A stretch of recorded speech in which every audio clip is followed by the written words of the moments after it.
I've been hanging around on /x/Greentext for a while now, hearing about the monsters and the big feet and all the other spooky shit Innawoods, but I have to ask, how does it all fit together? Not in a conspiracy sort of way, mind you, in an ecological sense. What are all of these creatures eating? What do they need to survive? What happens when they meet one another? Are they hunting each other, competing, or what? I'm a wildlife biologist, and I enjoy a good monster story, and I like combining those two interests. So let's go into some theorizing and explaining on how all of these monsters fit into the ecosystems they're from. We'll start simple. Crawlers, rakes, whatever the hell you want to call them. I mean, if these creatures are dimensionally native, I'd imagine they eat typical prey found in Innawoods. If not, they may consume earthly energies, like emotions, fear, anger. I'm no expert, but it is a fascinating topic. That's pretty much correct. They're actually paranormal, as in they're of paranormal origin. Their origin is based on negative human emotion, i.e. fear, of the woods, of the dark. This is manifest in their form, in the spooky stuff they do. They feed off of fear, and they'll also kill and eat animals, and occasionally people. They typically cannot handle sunlight, UV light, so they're nighttime creatures. They'll hang out in places that typically don't receive a lot of sunlight, so think like caves, abandoned cabins, those wildlife crossings, culverts, etc. They don't mind being in the cold, wet areas. Also, think of them as more of a genus and less a species. Their form can vary greatly. Size, hair, aggressiveness, intelligence, glowing red eyes, no eyes, etc. Well, these aren't really monsters, but I can tell you how demons, half-demons, angels, and half-angels interact. According to a demon, back when we Nephilim, half-demons, still had our separate DNA, we were bigger than humans, around 3 meters, and had to eat a lot more than them. We also had superpowers, still do, and stronger, long-lived bodies. Since pure demons didn't need to eat in their corporeal form, the cooking skills of our Lord's ancient civilization were very limited. I'm talking grilling over fire, as the only form of processing, nothing except salt and yellow sugar. Obviously, demons and angels despise each other, and there are even skirmishes between demons over hierarchy. They prefer to work solo, but their individual effort often contributed to the missions that high rankers or Lord Satan give out. Nephilim with healing abilities or poison resistance can eat pretty much anything. Others, same as humans. Those with energy vampirism, in my case evolved form energy manipulation, can also harvest life force to prolong their lifespan. The weaker ones do so by extracting blood from prey, hence vampire myths. Gonna be honest, I'm not very impressed by these things. Yeah, they're fast, they're carnivores, they look like people, but all things considered, they're absolutely not anywhere near the top of the food chain. Crawlers are creepy, yeah, but they don't really have the muscle mass or the adaptations to take down big game. Deer, moose, boars, these are all animals that weigh hundreds of pounds. For that kind of game, you need more than just a creepy smile and some claws, you need muscle, the lack of which is kind of one of these things' defining traits. The mouths are often described as small, not that good for inflicting a big deadly bite. Maybe a crawler could get the drop on a deer from above and get a kill, but that's not going to be a reliable source of food. The same goes for just eating people. Even if they were consistently chowing down on crackheads and lost kids, there's just not enough people out there to sustain a population of these things. The logical answer is that these things are, well, like us, that is, generalists. They're almost certainly going after smaller meals that they can cram into their mouths or carry off. Birds, small mammals, fruit, maybe baby deer and shit. It's all stuff that requires them to move around constantly as they look for enough food to match the calories they're consuming as they chase you guys around. There's similar creatures like that today with shit like cougars and jumping spiders. Larger game isn't out of the question, but if they go for it, it's probably going to be relatively infrequent and the bodies are likely dragged up into trees or something as food caches, like leopards. Why? Because crawlers aren't alone in the woods, and there's shit that can eat them. The disturbing thing about crawlers to me actually is that they might have a small, weak bite. If you look at monkeys or chimps who hunt prey, you have to consider that they absolutely suck at it. What this means is that their prey often suffers terribly. Just look at what chimps do to monkeys they catch. What this means for any largish prey that a crawler gets a hold of, a deer caught slipping, or a human, is they won't go painlessly. They'd probably be bludgeoned with those long arms, pulled apart or gutted, and have to feel the experience of a lot of ineffectual bites. Not a good way to go. In that respect, they're also not too unlike coyotes, so that was a good comparison. Also, you have to factor in that wiry, lanky primates are often way stronger than they look, and a crawler would be no exception. To be sure, I'd agree they would be generalist feeders and spend a lot of time foraging, hunting small game, or licking scum off of cave walls or whatever, but I wouldn't underestimate one as a threat either. And they're one of those things where the closer they might be to humans, the worse they get. We all know what humans are capable of. You can just imagine what our subhuman cave-dwelling cousins might get into. Agreed also that they would be BTFO by bears and likely wolves and cougars, let alone Bigfoot and dogmen. Mind you, chimps and monkeys do actually have very powerful jaws, and that's reflected in their skulls. A crawler just doesn't have the necessary attachment points. The head is always small and rounded, no sagittal crest or cheekbones to attach powerful jaw muscles. That said, even chimps are much bulkier than you'd expect them to be. I admit that I may be underselling the crawler, especially if they could use shit like flint scrapes or rocks, but they just do not have the equipment to really be a consistent threat to a person. See now. This is the kind of schizo nonsense I was expecting from this thread. Half-demon Uber mentioned that couldn't figure out how to use fucking spices, that's great. Second thing with crawlers, there's a lot of shit that you guys claim is out there that can very easily wreck a crawler's shit. Bigfoot and dogmen stick out particularly to me, but there's also a much more mundane beastie in the woods that can pretty soundly clap a crawler. Bears.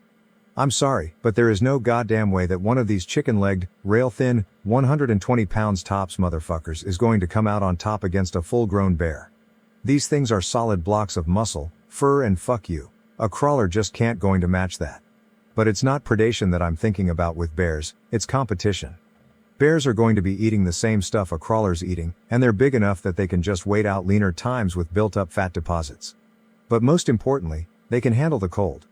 A bear's got thick fur and hide, dense muscle, and layers of fat to keep it warm, not to mention being able to just nap through the snow.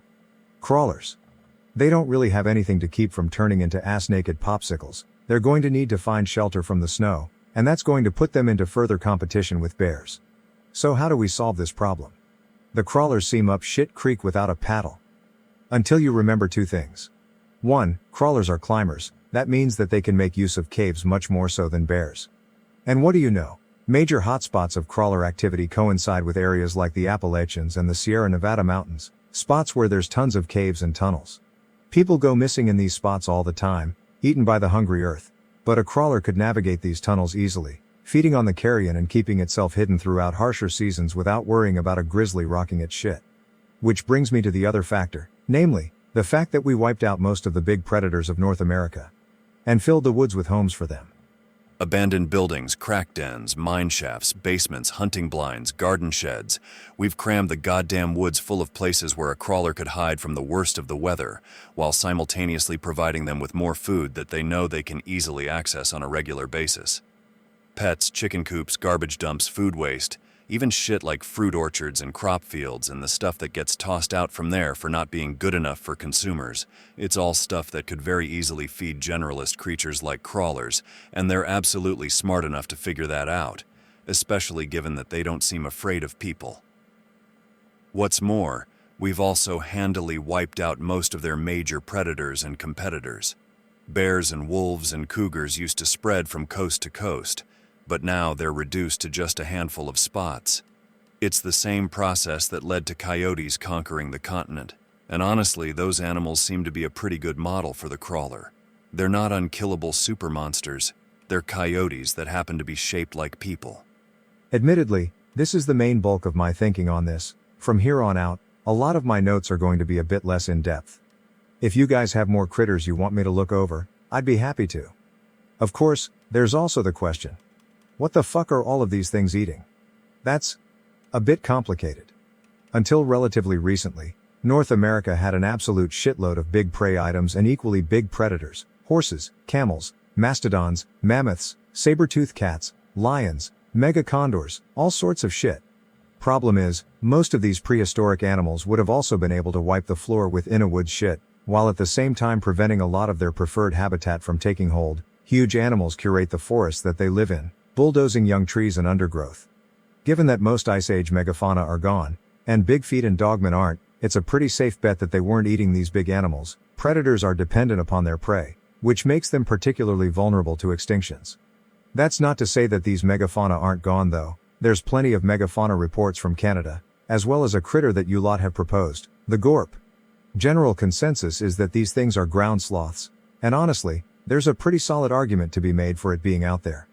Ground sloths were incredibly successful, adaptable animals. They got as far north as Alaska and the Yukon, and there's some evidence that they got into Russia. Generalist diets, able to climb, swim and dig, relatively slow metabolisms, a smaller species would be a perfect candidate to survive the Ice Age extinctions. And the defenses of the group would also make it a hell of a prey item for Innawoods monsters. See, one family of ground sloths had a very interesting little trick up their sleeves. Hidden underneath their skin, they had a network of tiny pieces of bone called osteoderms that acted like a set of organic chainmail. We've got some preserved examples of mummified sloth skin from caves in the Andes, and it took a fire axe to successfully cut through it. Add onto that the big heavy bones that ground sloths were known to have, and you have an animal that's a dead ringer for the bulletproof monsters that LARPers keep running into. We also know a good deal about ground sloth behavior, and it further builds onto their survival. Namely, they were pretty territorial animals, digging out massive burrows into the earth that they returned to sleep and to shit. Some of the bigger species could make tunnels longer than football fields and wide enough to drive a car through. Gorps of course aren't making anything that big, but they'd be hiding away in their territories and keeping their shit in one spot where people wouldn't be likely to find it. And those tunnels would in turn make prime habitat for creatures like crawlers and Sasquatch, secluded spaces that would have stayed warm in winter and cool in summer, hidden away from the world. Eating the gorp itself? Not very likely. Besides their claws, strength, and armor, the matted filthy fur would make eating one a poor option. But there's plenty of animals whose shelters are taken over by other creatures, including ground sloth burrows, as it turns out. So gorps probably aren't regular prey items for monsters in a woods, not frequently at least, but they could definitely be a major boon to other cryptids. But there's something else that could very easily feed these monsters, brought in by human beings. Pigs. Pigs are, honestly fucking terrifying. They regularly weigh almost half a ton, they'll eat a human without hesitation. And if you let them out into the wild, they very rapidly revert into a near-feral state resembling their boar ancestors. What's more, they're incredibly common all across the continent, taking advantage of the abundant food provided by human garbage and the relative lack of large predators that can stop them. Except, of course, for monsters. A Bigfoot could more than easily kill even a bigger pig, while mystery big cats would be right at home gorging on something fairly similar to their natural prey items. Dogmen would be in a similar situation, and crawlers could probably down smaller examples. All of this would in turn start to pressure wild pig populations to grow faster and bulk up more, selecting for pigs that can grow into absolute monsters too big for anybody to tackle. And just like that, we have an explanation for Hogzilla. And hogs aren't the only animals let out onto the continent, either. There's quite a few species of deer, sheep and antelope that escaped from game ranches and went feral. In Florida, you've got pythons and capybaras. The South in general has nutrias, invasive species taking advantage of the relatively open ecosystem of North America to spread are ending up as food for the monsters in a woods that did the same thing a few thousand years ago. Next up, dogmen. Long story short, I'm pretty sure that these are much more dog than man. Bears can already get really uncannily human-like when they rear up. It's not much of a stretch to figure that an animal adapted for rearing up like a meerkat would be able to match the profile of a dogman sort of creature. Funny thing is, there was a group of carnivores that matched that description pretty well, the amphibianids, or bear dogs. Ultimately, these animals went extinct due to competition with both wolves and bears, animals that weren't as big, but had faster rates of reproductions and more generalist diets that let them monopolize food sources. The ancestor of the dogmen was probably an animal that bucked these trends, a generalist that stuck to deep forests and stayed relatively small and adaptable. Again, the Ice Age would have limited the thing's presence even further. Elephants and sloths and mammoths all kept woodland habitats largely open through their endless eating, which in turn means that the dense forests that you see nowadays would have been a lot rarer. With the extinction of those animals, you had a lot less pressure on the woods until the arrival of European loggers. The beasts in a woods were free to expand their ranges, and the dogmen would have been among them. Big and bulky animals, they were largely free to take down moose, wood bison, elk, and of course, other monsters. It's entirely likely that dogmen are part of the reason why Sasquatches aren't as widespread as they are. Same with other more supernatural spooks.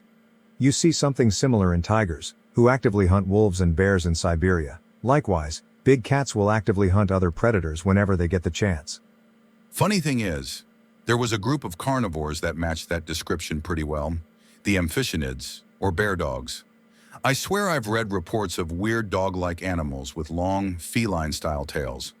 Surviving bear dogs would fit that bill as well. And if they could rear up bear style, they'd made for a convincing dogman. Sure.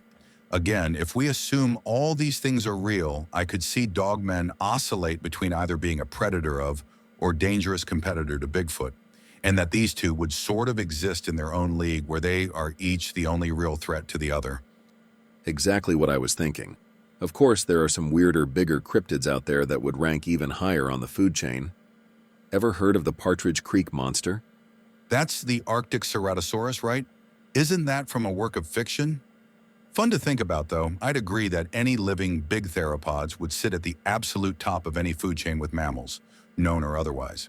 If you're gonna go there, there's always things like the Kasai Rex while we're at it, if you don't mind expanding from local Innawoods to African jungles.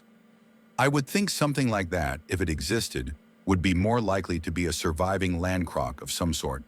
The more emphasis on the dog part of dogmen could also explain how these things have gone undetected. Big predators like these don't go unnoticed for long, and we've got centuries of experience looking for signs of bears and wolves. But an animal like a dogman can hide through, well, not hiding at all. Its signs and tracks are found, but they look enough like bear or wolf tracks that people don't see them as anything out of the ordinary. Hell, dogmen could also be responsible for various stories of giant wolf monsters, including the Shunkawarrican and other monsters with relatively little description beyond big carnivore that hunt down dogs, just the same as how this hypothetical dogman could have maintained its territories even in the face of canine and ursine competition. I'll speculate on it a moment. This is a sort of umbrella set of ideas that would apply to all large bipedal creatures operating on the North American continent. First off, if they're undetected this long, leave no usual signs such as corpses, poop, dens, etc., then there is some presently unknown variable allowing them to exist undetected. They are not simply well hidden. What this is, I haven't seen any real concrete evidence of. Are they from another dimension, outer space, or do they have some way of cloaking themselves at will from modern senses and equipment? Personally, I think that these things have to come from somewhere else. Their main populations are not here, for lack of a better term, and what we are seeing are probably outlier individuals or group that have some reason to be in the Pacific Northwest or whatever, be it food, curiosity, or recreation. Think about what kind of humans you'd find deep in the real forest. Think about if your only experience with humans was observing deer hunters. You'd say they didn't have a sustainable population. You'd have no way of knowing they're not representative of how the mainline human population looks or acts, or even how they themselves act 99% of the time. There's just not enough information. Food source, as stated above. I don't think any of them live where they're seen full-time. Some certainly seem willing and eager to eat a normal big predator's diet, including humans. But if they were regularly eating animals or plants here, we'd see more signs of them. Intelligence. Without being facetious, they're at least smart enough to avoid most humans or human surveillance methods, so they're probably above chimps, but they don't use machines or tools of their own, or even ours that they have access to. The exception being skinwalkers, who seem to quickly figure out vehicles and electronics, but are 100% hostile and always provoke life or death situations. Their intent. I suspect this varies wildly by the individual. As I've said, I don't think they live here, but I have no idea where they might actually live. It could be underground or alternate universes for all I know. I don't think enough of them are eating here to make food a primary reason to come, to go with the deer hunter analogy. Again, I think that anything they kill or eat here is a recreational or ceremonial thing that doesn't represent their normal diet or hunting practices. Hostile actors. Skinwalker gets special mention because they're the only ones in the stories that specifically seem to go into direct confrontation with humans, although there are scattered stories of Bigfoots or dogmen chasing people. I think this is rare because whatever they're here for, it's not us, and they'd rather we not be involved at all, hence why most of them just try to chase humans away.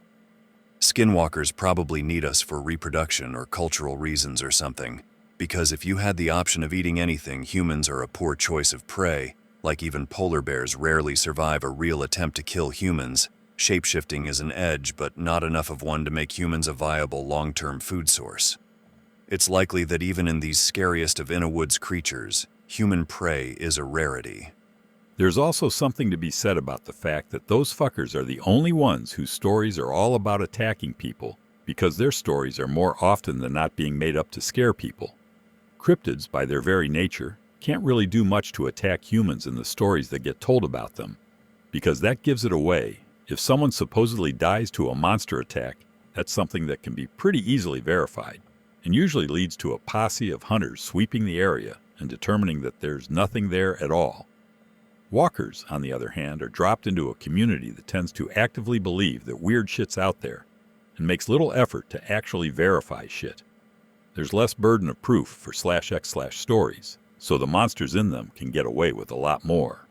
Skinwalkers probably need us for reproduction or cultural reasons or something, because if you had the option of eating anything, humans are a poor choice of prey. Like even polar bears rarely survive a real attempt to kill humans. Shapeshifting is an edge, but not enough of one to make humans a viable long-term food source. I don't know, I can agree with a lot of this thread, but skinwalkers to me seem, if they're real of course, like something that has evolved to prey on humans specifically. Their rarity would speak to the fact that this is not an easy or safe lifestyle, sure, but not that it's impossible. Over-specialized predators being rare and vulnerable to extinction at any moment is nothing new after all. Basically, I would think skinwalkers are to humans what these not deer would be to deer, if indeed they're not actually the same thing. Also, it may or may not tie into skinwalkers directly, but to me, the human aversion to uncanny valley faces or movements implies to me that there is, or at least was, some human mimic predator out there, very possibly another hominiod of some sort.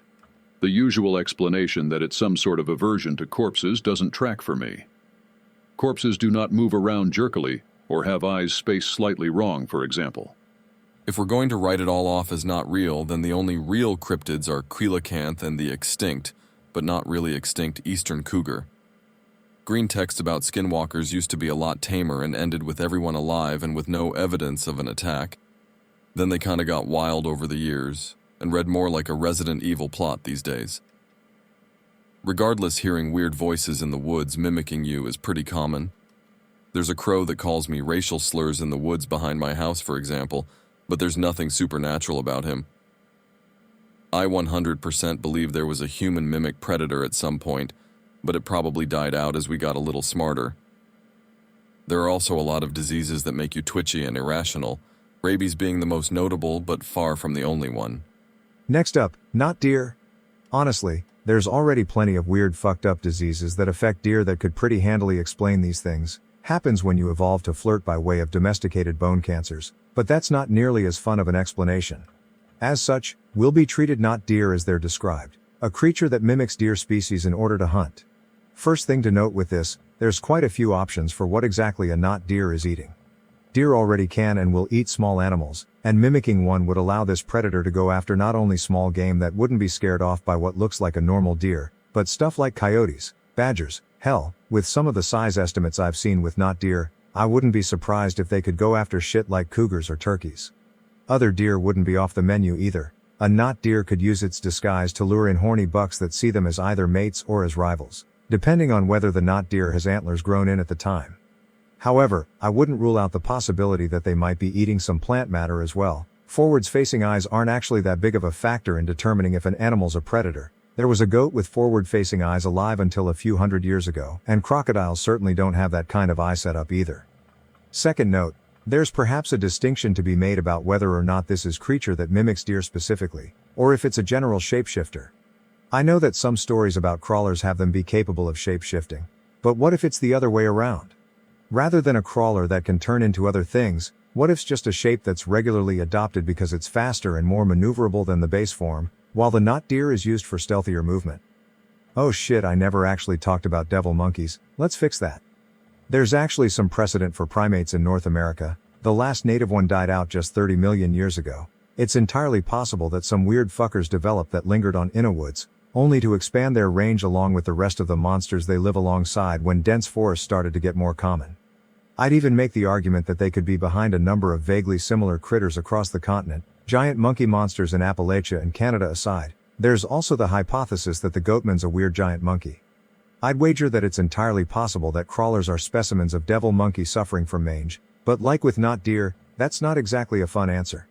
In general, I'd suggest that crawlers and devil monkeys are cousins of some sort, but they actively compete with each other whenever they meet, feeding as they do on the same things. But this begs the question, how have these things stayed hidden while also being super aggressive? Simple: drugs. Primates getting hooked on human intoxicants is a known phenomenon across the world. Monkeys developing alcoholism is a problem in both Africa and the Caribbean, and we know for a fact that the drugs that affect humans sure as hell work the same on other primates. Hell, there's even quite a few stories of Sasquatches raiding marijuana crops.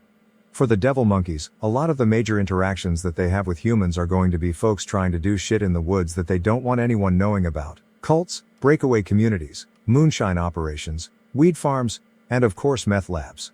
None of these groups are going to report seeing something like this around whatever weird shit they're doing, and the devil monkeys are not only getting used to people, but associating them with food. Leading to tweaked out monkey monsters following roads towards towns in their quest for anything that they can stuff into their mouths in the hopes that it might give them their fix.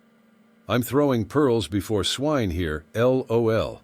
If you want proof of superpowers, not only did researchers already measure the gamma waves of a telekinetic shot up twice as high as someone having a seizure, check out Stan Lee's Superhumans. Things such as seeing in the dark, heat resistance, ice resistance, poison and electricity resistance have already been proven. Here's my proof on the left. I have energy manipulation, advanced form of energy vampirism, which lets me steal life force from one organism and give it to another or myself. In this pic you can clearly see 3 roses from the same garden, in the same vase, place, temperature and water, that are blooming completely differently. One is puffed up, one has wilted completely, and one is control group. I did the experiment twice and it worked both times. Skeptical? Unlike their mochanesis, this thing has no range, so just post a pic of your 3 roses, number them from 1 to 3, and I'll make the first one bloom at the expense of second one wilting, and third will be control group. And no, I don't know why a bona fide deity is drooling over mayonnaise, but they and theirs did make a submarine that saved you all from a tsunami, hence, the direct evolutionary ancestor of humans is still unknown. They, flipping drowned. Also, for future reference, possession is closer to dissociative identity disorder than schizophrenia. I'm a business psychology student, so I'd know. Interesting. Could you please elaborate? I know a kid obsessed with heavy metal, pentagrams, and whatnot, who also suffers from either DID, ADHD, or schizophrenia. He doesn't know the diagnostic yet. Basically, the key difference is that in schizophrenia, people hallucinate voices that come from around them, not from inside their head. Let me break down the different categories. Spirit sight is different from possession and often confused with schizophrenia, because seeing things that other people can't see pretty much means you're crazy until proven otherwise. The medium from the show Dead Files is a good example for someone who has spirit sight but no mental illness, as her accounts match the history of the buildings, and she displays no paranoia. I personally can't see spirits or demons outside of dreams and meditation. Hence, I don't have spirit sight or schizophrenia. Possession is similar to dissociative identity disorder in a variety of ways. Non-human alters are actually a thing. For example, the brain of someone who had trauma with water might create a second personality that calls itself a mermaid to deal with tasks requiring water. Both alters and demons can take over and cause amnesia, or be co-conscious, like me and Nikki. He sees all I see and can react in real time, or co-fronting at times. Both are in control of the body, which is kinda euphoric, LOL. I'm not sure if this also applies to DID, but demons can just take over one part of the body, which feels kinda weird. It's like being in free fall even though you're standing exceptionally stable. In my case, I'm a psychopath, so trauma can be ruled out. Also, too many miracles happened that, in my opinion, fall out of the scope of foreign knowledge acquired by alter or placebo effect. ADHD has an impulsivity aspect to it. Getting superpowers through possession can make people reckless. Heck, I started eating spoiled food to save money after I found out the demon can heal. It's not stupid if it works. That is not schizophrenia.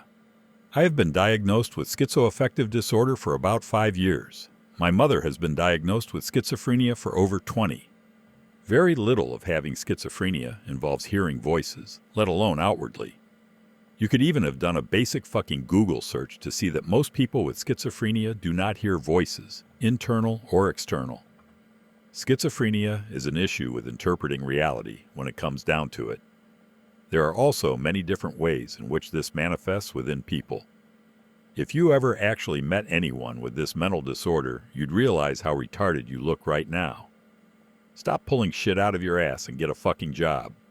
You know, if these creatures are not native to this dimension, then that would explain why sightings of them are so rare and sparse. If you were to drop a koala, a creature that can only eat eucalyptus, into the Amazon, it would starve despite being surrounded by food sources. Maybe the reason we only see big feet rarely is because they lack the ability to eat our world's food, or the skills to evade our world's predators. But this raises the terrifying question, which of our world's species we consider native and normal are invasive species from another world? Very cool thread. Not often we get something this intelligent on /x/nowadays. You should post it on /an/2. They would appreciate it. I feel the next up fella to cover is Sasquatches. Best to bring out the big icon boy himself, with him being mentioned with these others. Also, why does it seem dogmen aren't so aggro towards people in their encounters? Seems they could make a meal out of a person easily, but seem content in spooking them irk from the reports. My guess? Long-term interaction with Native Americans leading to them realizing to stay away from people. Maybe mixed with misinterpreting our bipedal stance as constantly standing tall in a threat display, but probably just realizing that humans are bad news. You see something similar in Africa. Scientists found that just about everything on the savannah runs the fuck away as soon as they hear human voices. Of course, could also be that they don't leave witnesses behind when they do attack. But you know what? You're right. Let's talk about Bigfoot. Or more specifically, why I think they've started to vanish. First of all, get the fuck out of here with that they're from another dimension bullshit. You don't need black magic or Ouija boards or whatever the fuck for big hairy dudes to live out in the woods. It's not like we're hurting for potential ancestors. My personal theory is that they're either evolved from Paranthropus, a big beefy cousin to Australopithecus that opted for bigger bodies and stronger jaws instead of brain power, or they're an even older branch of the family tree that split off in the Middle East or Eurasia and kept going east. In a way, their migration would have paralleled our own a couple million years later, even as we steadily pushed them out. Stories of ogres, wild men, giants. It could have all come from our ancestors meeting these fuckers before they pulled further back into spots where they could thrive, but we can't. Our ancestors kind of have a history of murder fucking every other human species we meet into extinction or absorption into our gene pool, and I doubt that the wild men would have been any different. Thing is, they'd have the advantage of being able to make a living in spots where craziest motherfucker in the Cro-Magnon tribes wouldn't see it as worth the risk. What's more, the wild men would have absolutely been smart enough to know that, and I know that for a very simple reason. Simply put, there's no way that a big ape could have survived in such close proximity to humanity for so long without being spotted. Gigantopithecus was a giant orangutan cousin that was even bigger than Bigfoot, and that thing died out when it went up against pointy sticks. But a group of people, especially a group of people who've been out in those woods since before the ice ages and who don't want to be found. That's another story entirely. The thing about our ancestors is that, well, we don't really know when they became human, so to speak, and I'm not talking about biologically. Tool use isn't something unique to us. Even Paranthropus, the big dumbasses I mentioned earlier, have some evidence suggesting that they might have been making complex tools and had figured out efficient ways of butchering big animals. Now fast forward a few million years, with those apes being forced to figure out new ways of finding food, defending themselves, and keeping warm in the nightmare world of the ice ages. When you look at Native American legends about Bigfoot or similar creatures, you get a ton of different interpretations of course, but they tend to have a single common thread, namely, that they're more than just animals.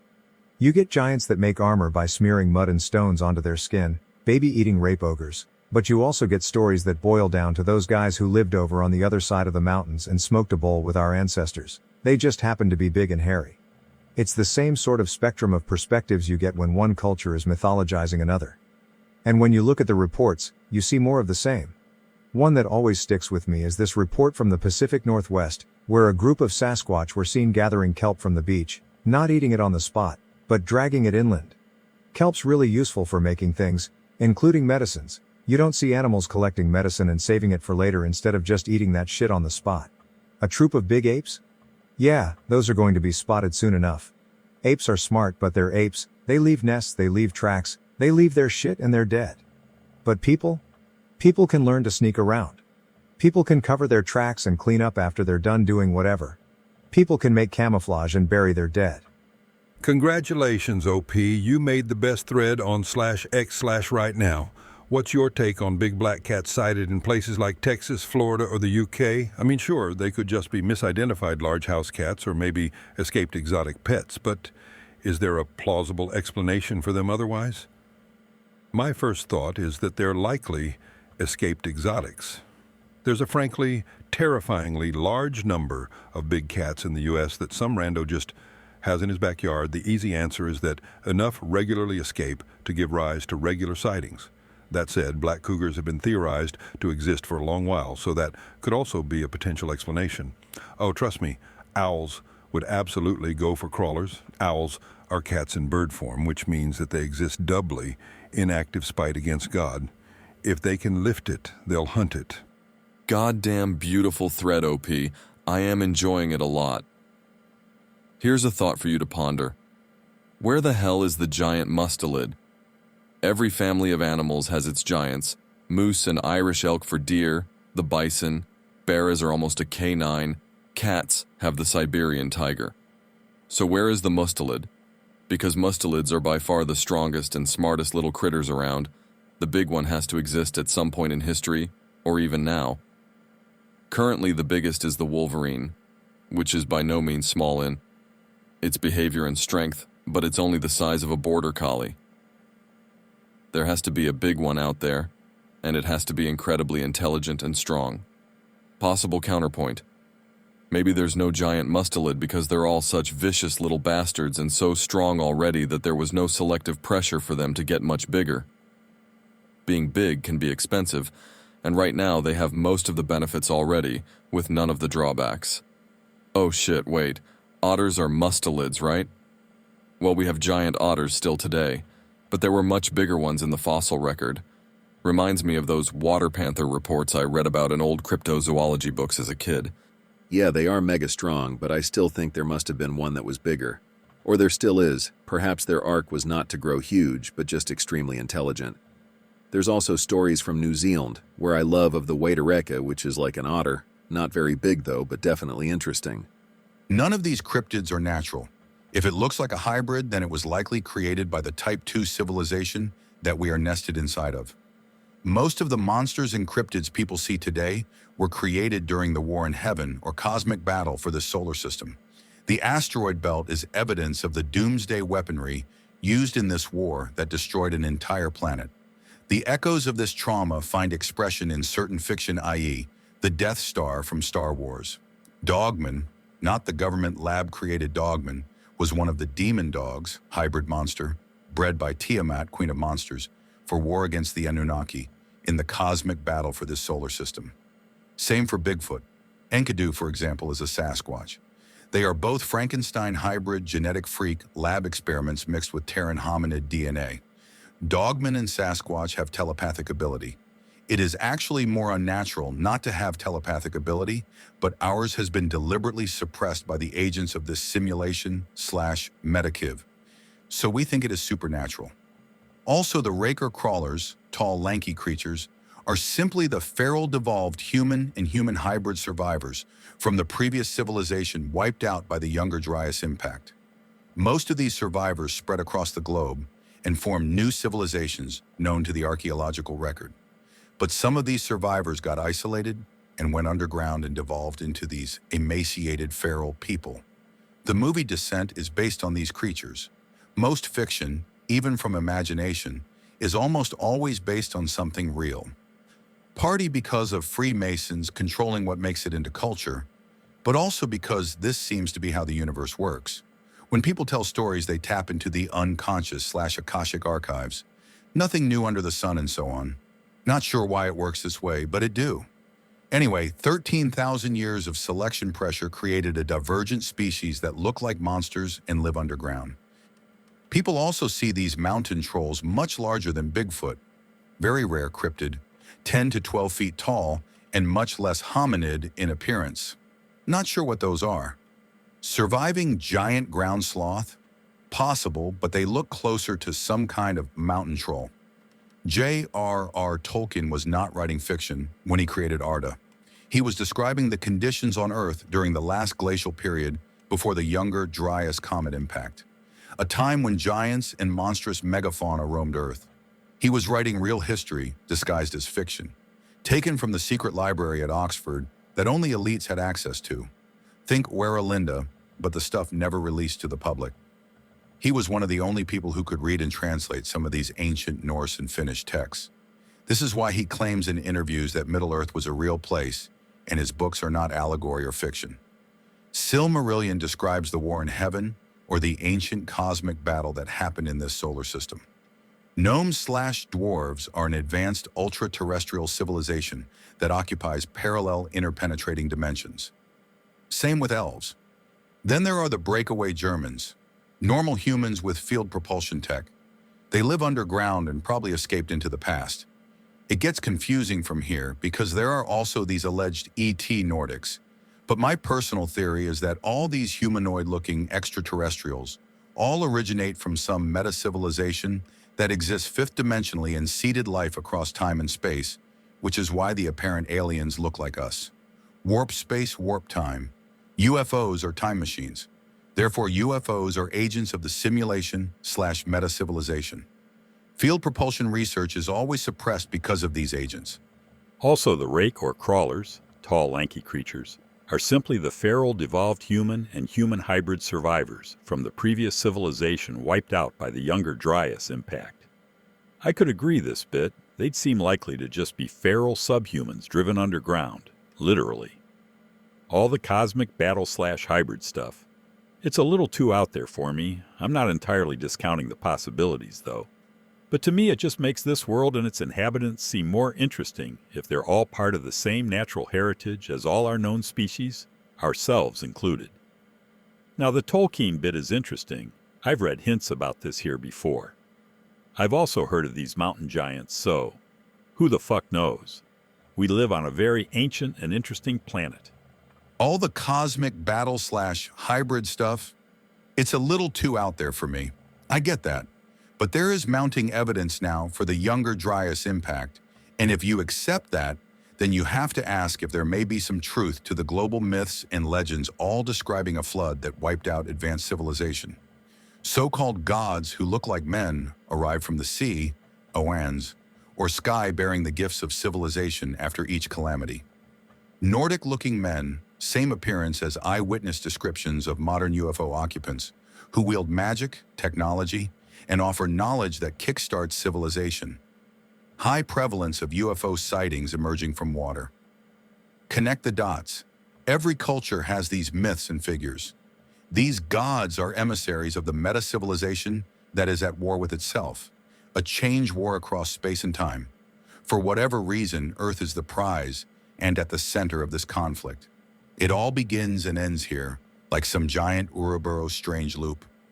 Oh, I definitely believe in that. I just don't like going straight to the alien explanation to explain these gods who arrived from the sea with advanced technology. They were likely surviving Atlanteans, and you'll notice in the legends they're often described as tall white people with blue eyes and red or blonde hair. They looked Nordic because they were Nordic, or white anyway. We don't need to invent aliens that look like white supermodels when there's an earthly explanation already. Like I said, regarding the cryptids, it makes Earth seem a more rich and fascinating place if all these mystery people and animals are actually from here. I also acknowledge that whatever I prefer to think will have no bearings on the objective truth of the matter, but that's what my gut instinct tells me. I have my own schizo theories about aliens and space, and it's basically that we are unique in the universe and aliens don't exist or are extremely rare. I'm not quite in the space is fake and gay camp, but I think that is closer to the truth than the idea that there are psychic warring aliens left and right out there, and Earth is just some backwater in a galactic community but also of vital importance for some reason. To me, that doesn't track. It's still fun for me to hear all these perspectives, and I'll entertain anyone's ideas, if not necessarily agree to them. I once saw something looking right at me from behind a tree. It looked like the head of a deer/human hybrid with antlers. It lasted a split second, scared the shit out of me, but I think it was just my eyes not being focused plus bad lighting conditions. The brain just fills in what the eyes fail to process. If there truly were cryptids and shit, we would have gotten plenty on camera at this point in time, I think. Or it is some glitch in the Matrix kind of shit or another dimension leaking into ours. I think it is that uncertainty and humans' proclivity for esoteric/mysterious shit that keeps all these stories alive. Bigfeet and Yetis are probably different species at this point, given how long they've likely been isolated. Hell, actual accounts of Yetis, at least, not the old ones that treat them more as mystical beings, describe at least 3 different species. Yowies though. There's a much more cursed explanation for them. Back during the Ice Age, there used to be giant kangaroos in Australia, too big to hop, so they walked around like humans. They had short flat faces, long powerful arms, and if they were anything like modern kangaroos, they were absolutely fucking jacked. If I saw one of these bastards in the twilight, only able to see the silhouette, yeah, I'd call it a fucking Bigfoot. There's no crawlers in Australia though, the drop bears got them all.